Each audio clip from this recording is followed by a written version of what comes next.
everyone, in this video I will guide you how to fix Do Not Disturb keeps turning on Samsung S24 FE.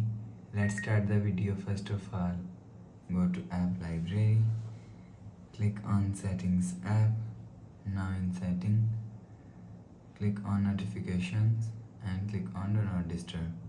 If you want to fix this problem, so make sure turn off Do Not Disturb mode.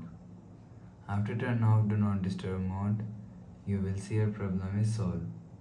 But if it not solved, if you want to fix this problem, so go to App Library, click on Settings app. Now in Setting, click on Software Update, click on Download and Install. You will check your software update is latest.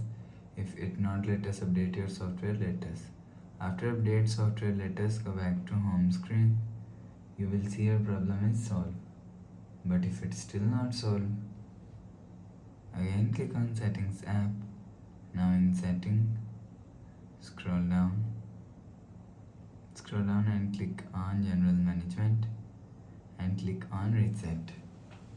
Click on Reset All Settings, Reset Setting, enter phone pin, click on Continue.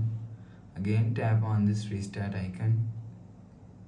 You will see, so it just reset all settings. It's not clean or remove your phone memory and data. After the process, go back to home screen. Please subscribe for more new latest videos. Thanks for watching.